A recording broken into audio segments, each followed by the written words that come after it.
नमस्कार, प्रणाम, जय सद् गुरुदेव। आप इन दिव्य वाणियों को ध्यान से सुने, आंखें बंद कर लें, जहाँ भी हैं वहीं बैठ करके चित्त को एकाग्र करके। कहते हैं योग चित्त वृत्ति निरोध। चित्त में जो वृत्तियां हैं, चित्त से जो संस्कार है जन्मों जन्मों का भरा हुआ है, उससे मन विषय लेता है। केवल अकेले मन ही नहीं है, इसमें मन के साथ चित्त लगा हुआ। चित्त से वो स्टोर हाउस है। चित्त कई जन्मों का संस्कार है। हम सो जाते हैं तब भी हमें अनेक तरह के स्वप्न देखते रहते हैं। क्या कारण है, क्या है? ये वाणियां श्रवण करें। कहते हैं कि ऐ जियरा तू अमर लोक से परहु काल बस आई जी, मने स्वरूपी देव निरंजन तो ही राखी भर माई जी। 5 25 3 कर पिंजरा तामे ताको राखे जी, तुम्हारी बिसरी गई सुदिगर की महिमा आपन भाखे जी।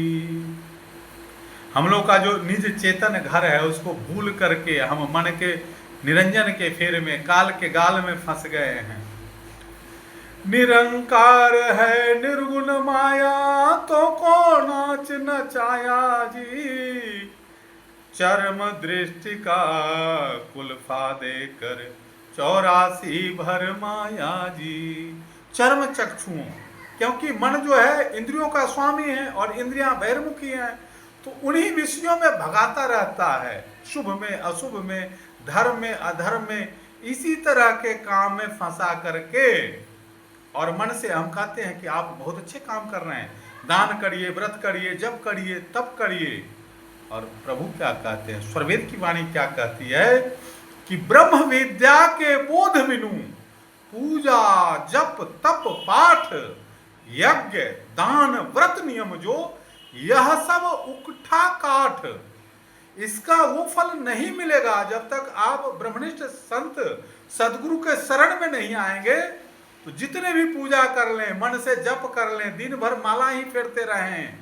साहिब की वाणी क्या कहती है कि माला तो कर में फिरे जीव फिरे मुख माही, मनवा तो चौदिस फिरे यह तो सुमीरन नाही। माला फेरत जुग भया मिटा न मन का फेर, कर का मन का डारी दो मन का फेर। केवल मन के पर हाथ घुमा रहे हैं और मन में जो भी मंत्र है बोल भी रहे हैं, और मन ये जो निरंजन है वो प्रकृति में ही हमारी चेतना को बांधे हुए है। जहां भी जाते हैं, मंदिर में भी जाते हैं, जहां भी जाते हैं दर्शन के लिए, वहीं आंख बंद कर लेते हैं। ये इतना सातिर है, इतना चालाक है कि जीव को उपरम होने ही नहीं देता है। आपको मन में बैठ जाएगा अपने स्वरूप, आप स्वयं मन ऐसा रूप धर लेता है बहुरूपिया। वहीं सदगुरु की जरूरत होती है कि ये मन का शैतानीपना है या हमें सच में कुछ उपलब्धि हुई है। कौन बताने वाला है, कौन ये डिफरेंशिएट करने वाला है, कौन समझाने वाला है? आत्मा का गुरु कौन है? इसलिए हम सदगुरु देव के नतमस्तक होते हैं।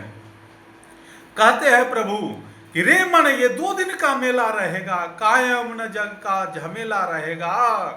कहते हैं दौलत कभी आएगी मेरे काम, बता दूं ये दौलत हुआ किसका गुलाम। समझा गए उपदेश दे गए हरिश्चंद्र कृष्ण और राम, दौलत नहीं रहती है जग में, सिर्फ रह जाता है नाम। तो राम कौन है? र और म के बीच में जो अ है, संत श्री तुलसीदास जी महाराज क्या कहे कि ब्रह्म अनादि अखंड अनंता, अनुभव गम में भजै जहि संता। तो अनुभव कौन कराने वाला है? इसलिए तो सदगुरु आए हैं।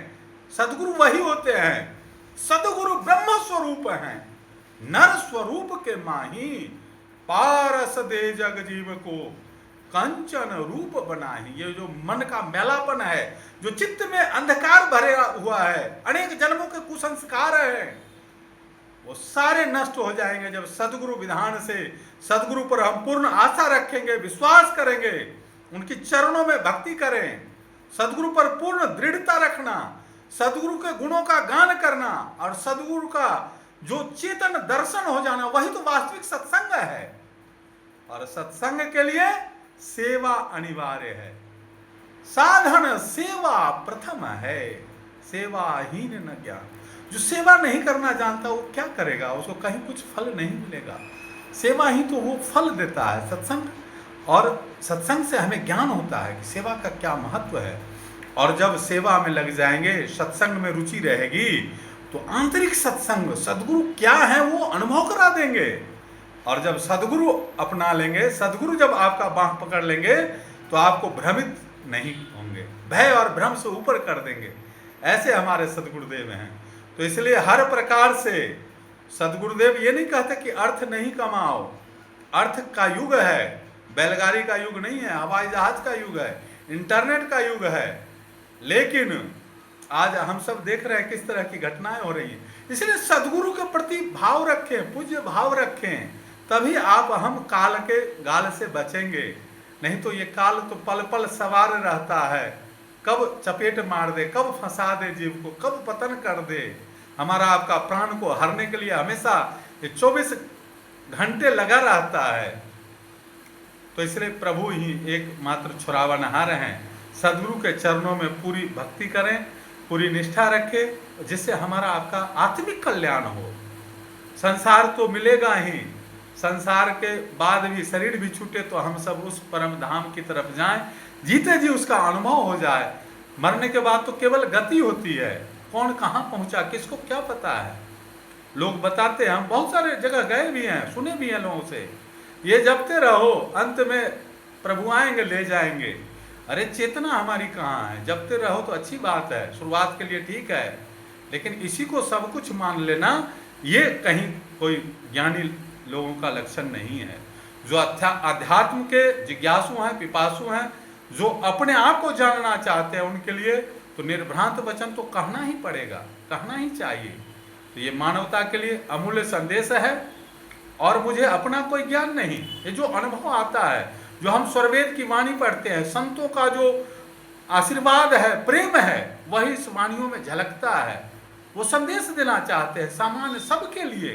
प्रभु तो कहे दया करे सब जीव पर, ऊंच नीच नहीं जान, देखे अंतरात्मा, त्याग देह अभिमान।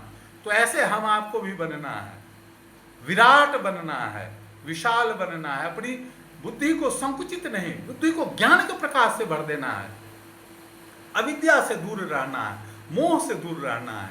और सबसे लास्ट में अंत में क्या है, ये अभिमान जो है, तो प्रभु को अभिमानी बंधु नहीं कहा गया है, दीन बंधु। दीन का अर्थ क्या है? विनीत, सरल।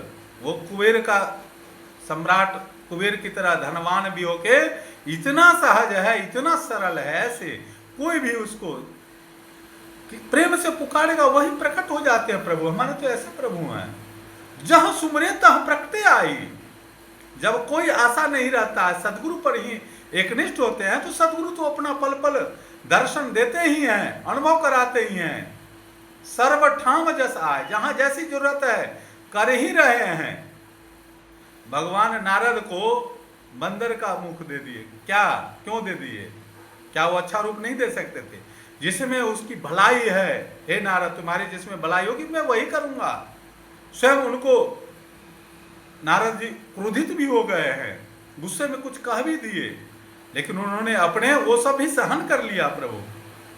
तो ऐसे ही प्रभु हमको क्या देना चाहते हैं और हम क्या मांग करते हैं, इस पर चिंतन करना चाहिए।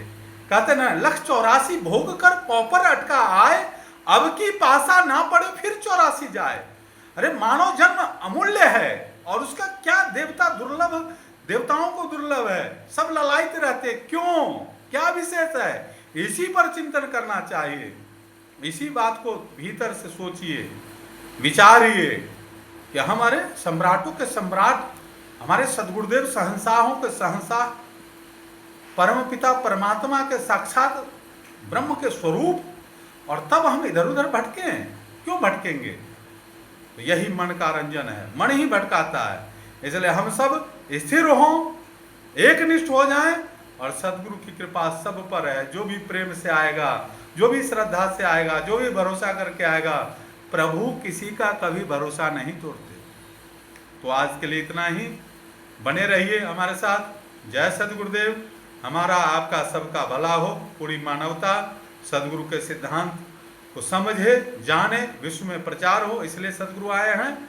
और विश्व शिक्षक सबके लिए हैं, सहज हैं, सरल हैं, करुणा के महासागर हैं, महासमुद्र हैं। तो हम सब प्रभु के भक्त हैं, तो हम सब भी वैसा ही, हमें अहंकार न रहे, ईर्ष्या द्वेष से हम ऊपर उठे, तभी हम आगे बढ़ पाएंगे।